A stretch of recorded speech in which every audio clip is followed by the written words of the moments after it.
Hello and greetings, fellow Eorzeans and Warriors of Light. The fan festival is well underway, but we already have a lot of news over the last couple of days to go over. They picked a good way to start off the event by telling us all about the upcoming expansion of 5.0 Shadowbringers.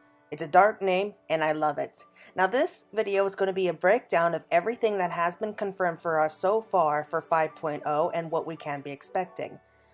Now, warning, there will be major spoilers for both 5.0 and 4.4. So if you haven't played 4.4 yet, you might want to go back and play it, otherwise it's going to be ruined for you. Okay, so we're going to start off by talking a bit about the title, which is, of course, called Shadowbringers. And we have the image of a dark knight standing in the background. And there was a leak a while ago that was predicting the name of Shadowbringers, and it's a promise that this upcoming expansion is going to be a darker, more foreboding atmosphere than the previous expansions, which is saying a lot, so we can be expecting this release to be big. Now, we don't have a date for it yet, but we do know that it will be out early summer 2019, so we have less than a year away. If I had to guess, I would wager around late June to early July at the earliest. Okay, so they did mention a little bit about the plot, and it has us all wondering what is going to be awaiting the Warrior of Light now. Tension grips the land as 6 nations now stand allied against the Imperial armies of Galamal. With the threat of war on the horizon, the Warrior of Light comes face to face with an old enemy seemingly risen from the ashes, Xenos. Could this impending conflict serve as a catalyst for an 8th and final Umbral era? Now that is very interesting because there is so much talk right now that another Umbral era is going to be coming, like we are facing another calamity. In 4.4, it was hinted that another calamity is coming. We are basically hurtling towards a calamity here. We don't know whose voice that we heard at the end of 4.4, but it did promise that on the horizon is another calamity, one that could basically bring an end to all life. However, it is time, once and for all, to take down the Garlean Empire. So yes, we have been talking about this, we have been predicting this for a long time, ever since the end of Stormblood's storyline. We'll be heading out to the lands of Galamal and explore those lands beneath all those clouds on the map. We finally have a chance to see what's behind all those clouds and just what is waiting for us. And they did give us some key plot points that we can be looking forward to. The first one is, with the fall of the Scions, what's going to become of the Warrior of Light and the allied armies.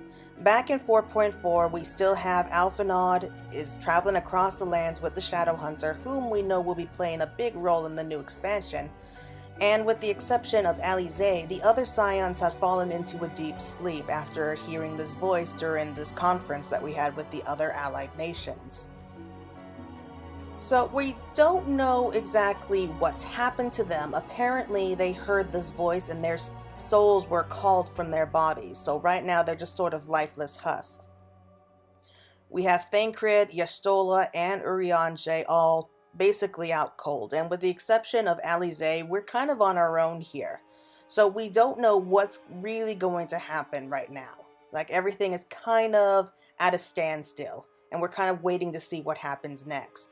However, from the new trailer that we saw, it seems that Thancred may have woken up at some point, so we'll have to wait and see on that. We were also warned to keep an eye on the first Emperor, Solas Vos Galvez, and who is also going to have a big role to play in this expansion. Again, from 4.4, we learned that he was actually an Ascian and he created the whole of the Empire just so that he could sow the seeds of discord and chaos. Now, he seems pretty confident that we're going to win this upcoming battle, because everyone can see that a war with Galamal is on the horizon, and he seems confident that they're going to come out on top, which, to be honest, I don't really blame him for his confidence because in terms of like numbers and weapons, we are outmatched. However, we do know that it's clear that the whole royal family here is at odds. We have Solas, Varus, and Xenos, and they all seem to have very different opinions and ideas on where to go from here. None of them seem to be on the same page. However, I think it's safe to say that Solus will be one of the major villains in this new expansion. I mean, look at him. Just look at that grin. It reminds me of the Joker. That can't be good. And speaking of Xenos, we still have Elidibus who's wearing Xenos' face, so he's kind of walking around like he thinks he's in charge and everything. So, now I'm not entirely sure what his game plan here is. They have mentioned before like several reasons why he would be wearing Xenos' face, like he's just trying to keep the people that Garlemald has oppressed, like under oppression, basically. But I have a feeling that this is something different, that he's doing this for another reason. But we'll have to talk about that another day. We also know that Xenos' soul, the real Xenos, like his soul seems to have survived death somehow, and he's now possessing the body of a resistance fighter. We haven't seen him since the end of 4.3, so we don't know what he's up to, where he's going. So of course our heroes don't know anything about this. They only know about the imposter wearing Xenos' face. They have no idea that his soul is still out there. But I think it's safe to say that he will be involved in this somehow, because he does want to fight the Warrior of Light again. And not only him, it has been stated that we will be facing this Elidibus/Xenos character before the end of the story. And judging from the trailer, I think that's obvious that we will be facing them again. Not only that, but according to Yoshi P, the time has finally come for us to learn the answers. We're going to be learning who the Ascians are, what their end goals are, and more importantly, just who exactly is Hydaelyn and Zodiark, and just what their roles are in all of this. So, it's finally happening here. We are finally going to be learning the full truth, which they have been teasing us since for such a long time. And we know it's going to be really good, especially since it does lead us to the most important part in the key plot. The Warrior of Light must become a Warrior of Darkness. Why the sudden change? Do we suddenly switch sides? Is our own light becoming so bright that it's threatening to destroy the world that we work so hard to protect? Or is there another reason? Is the darkness inside of us suddenly growing to such a point that it has to come out? We can only hope so. Alright, so that is all that we know so far about the plot of the story. We're going to be going to Garlemald to fight the Empire. Solus will be a major villain in this. We will be facing Xeno/Elidibus again, and the Warrior of Light will become a Warrior of Darkness. So far, I think that all of that is an amazing start. I'm dying to play it already. Right, so now we're going to be moving on to a brief overview of the features we can be expecting for 5.0. First off, we're going to be talking about the multiple new jobs. It has been said before that they never planned to do 3 jobs at once again since Heavensward because it was just too hard for the development team. Yet, the team has been known to mess with us in the past. Now, they say multiple jobs, so I can't say for sure how many new jobs we're going to be having, but it is safe to say we will have at least 2. And it has even been stated that in the new trailer, we were even given a few clues to what the new jobs are going to be. Also, it has been confirmed for us that we will be getting the Blue Mage job. However, I'll be talking about more of that in a moment. Speaking of jobs, we will be getting a new level cap. It will be rising from level 70 to level 80. Yes, so that means that we will be learning new abilities, we'll be having new powers along with our new jobs. Speaking of which, we will be having a new battle system maintenance, because I think that for most of us, our log bars have gotten pretty full. So they decided that they're going to be getting rid of certain abilities, they're going to be combining others, and they're basically going to do like what they did for Stormblood, fixing this all so that we are going to have room for all these new abilities we're going to be having. And of course, we're going to be having sprawling new areas that are just as big, if not bigger, than the areas we have gotten in the last 2 expansions. And like I said, we are going to be having a chance to see past all of those clouds on the map, so who can say what kind of environments and places that we're going to be going to? If I had to guess, I would say that we're getting at least 6 new areas, at least judging from the previous games anyway. And out of these 6, we were given 2 new locations. The first being a place called the Raktika Greatwood. They were even nice enough to give us a few screenshots. They're still working on it, so they weren't able to really show us the area itself. But from these few screenshots we got, I'm glad to see that it's not too much of a Gridanian feeling to it. I did get a sort of Gridanian sense from it, but at the same time it's very different. It's kind of like a swampy forest, almost Lothlorien feeling to it if you ask me. I really do hope they'll give us a chance to actually be able to climb the trees and be able to walk like between the bridges and the treetops, because I think that would be a really cool addition.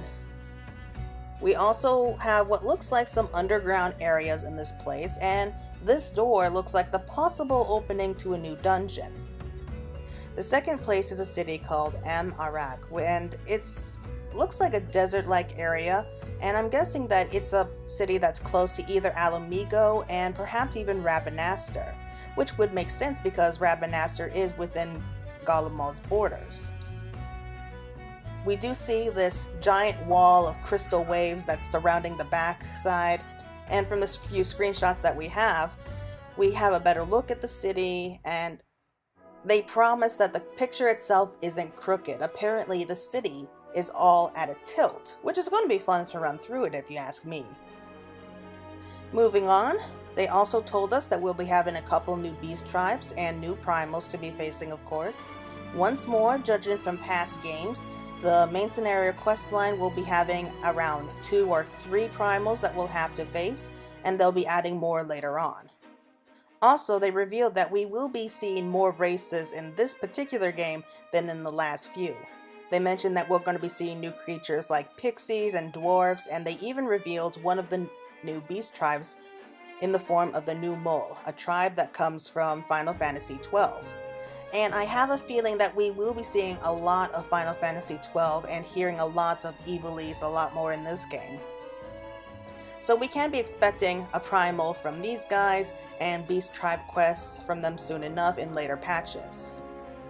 Of course, we'll also be receiving new dungeons, which will probably be a mixture of all different types of different areas with new backgrounds, music, mechanics, monsters, and of course, new loot.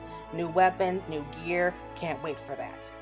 And they also mentioned that when 5.0 first comes out, they plan to have at least 9 dungeons, so we're going to be having a lot to do. They will also be challenging new high-end raids. With the last patch of 4.4, Yoshi P promised that the development team is working on the new raid right now. With Bahamut, Alexander, and now the end of Omega, we will be needing a new weekly challenge, and to what this new one will be is anyone's guess at this point, but they did promise to give us more information later on. Speaking of which, there will also be new Alliance raids. We already had the Crystal Tower, the Void Ark series, and the Return to Ivalice series, though we have yet to finish the Return to Ivalice. However, they also promised that the ending of the story will be revealed to us in 4.5, so it's something to look forward to. Not only will we see how the story ends, but it could also help open up the way to the rest of those new lands inside the Garlean's borders. Now, for the most part, we have plenty of in-game content for the Disciples of War and Magic, but now we're going to have content for the Disciples of Land and Hand, and especially the restoration of Ishgard. Apparently, everyone wanted to go back to Ishgard and see Sir Emmerich again, including myself, I admit that. So they decided that they're going to give that to us. We're going to have a chance to go back to the city and help repair it, and possible housing later on. So finally, we get to go back and see the city being built back up. I'm guessing it's going to be kind of like the Domain reconstruction, so perhaps this will be our way to level up our Disciples of Hand and Land jobs. Kind of like how we've been doing with the Beast Tribe so far. Also, I just want to see Sir Emmerich again. He's hands down one of their best ever characters. And with our new endgame content for our Disciples of Land and Hand, of course they're going to have new gear, new recipes, new gathering points, and they even showed us some pictures of what they're working on in terms of gear, which look pretty good so far. And for you Final Fantasy XI fans, we're going to be having the new NPC Battle Assist Trust system. Now for those of you who don't know, this was a system where you can summon up your allies to fight at your side in Final Fantasy XI. Now, they made this particular system so that players who try to solo their way through dungeons can summon their friends to help fight with them. Now, this isn't the same as the party system, I have to point that out, but for solo players who are fighting through on their own through the new dungeons, this is going to be a helpful hand. Now, they didn't tell us who we'll be able to summon right away, but they did promise that we will be looking forward to it. And what about those who want to play through the game again? They want to go through the old content and play old quests and challenges once more. Well, they have the new Game Plus system where we can all go back and play over all old content again. Not just the main scenario quest line, but we can do the job quests, the side quests, replay old challenges, and apparently if we do this, we'll be able to go back and we'll be able to hold on to all of our gear and items. However, this will come at a cost of our character's strength, so we're going to lose all of our characters' levels and abilities, so no cheating on that front, but this is something to look forward to if you want to go back and play it through all over again. And finally, for the features, they told us about the new system World Visits. Visit worlds not at the same data center via the Aetherytes in Limsa, Gridania, and Udal. Progress through quests and other duties on the world of your choice. Players can move freely between worlds on the same data center. So now we can go to other worlds and visit friends and play through quests and dungeons together. Or if you're on a highly populated server, you can go to a less populated one. This should make things a little easier and for all the worlds out there who are just a little bit overcrowded. Now, before we finish up, we have a few important announcements. Support for the 32-bit window will be coming to an end because apparently so few people play it anymore, they decided to simply get rid of it like how they got rid of the PS3. But in exchange of that, we do get the addition of new North American and European DCs and world regrouping, so that's going to be exciting. But perhaps one of the biggest news we have is that we are finally getting a new playable race. They apologize for not giving us new playable races in Stormblood, but they did tell us that creating a new race is just a lot of extra work for the team. But they feel that the time is finally right for a new one, though they did mention that this may be our last new race. Now, they didn't come out and tell us just what race it was, but I think that the shirt that Yoshi P is wearing pretty much says it all for us. Honestly, I don't think he could have made it any more obvious unless he came out and said it. So that's all the information we have so far for 5.0, which is a lot to digest, a lot to go over, and I don't know about you, but I am already excited and ready to play it. They will be giving out more information in the upcoming months. They promise to give us more details at the next fan festival, which will be in Paris on a Saturday, February 2nd. So even though it's a long ways away, we'll be having 4.5 coming out sometime before that. So that's going to keep us busy until then. Also, they did show us a little bit of the new artwork, which at first I thought this picture was of Odin, of a dark soldier riding a black monster horse while carrying a childlike figure. This leads to many questions, such as who is this child? And is it possible that we, as a new warrior of darkness, will be that rider? We can only hope. And finally, before we go, we have the Blue Mage job confirmed. Apparently, the director of Square Enix came out onto the stage in a blue cape carrying a magic staff, and he began messing with Yoshi P and the rest of us. And to make it all the more exciting, we don't even have to wait for 5.0 to play it. Blue Mage is coming out during 4.5. Yoshi P explained that they were asked many times why we had to wait until a new expansion to receive a new job, and why not get a job between patches like they did with Ninja. They explained that it was just a lot of extra work, but they had wanted to give us another job soon as well. Now, they claim that this job is the first limited job in Final Fantasy XIV, and that means that it's not connected with any other class. Apparently, we will be able to accept the quest to become a Blue Mage by a mass carnival coming to Eorzea, which should be good.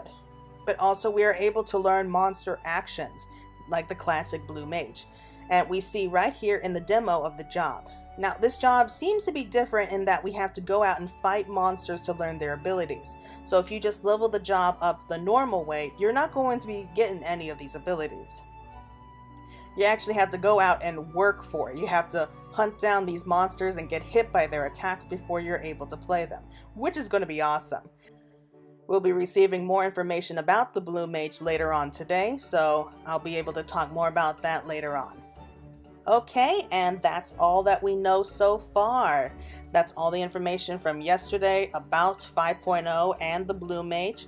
I am super excited. I cannot wait. I can't wait to see what they have planned for us in 4.5, and I am just ready to go. I don't know about you, I just cannot wait. This is going to be a really big patch. I can see it right away, and I'm just super stoked at it. I can't wait. Okay, so that's it for now. I hope that you're going to be looking forward to everything that's going to be waiting for us, and I'll hopefully see you all very soon. Bye!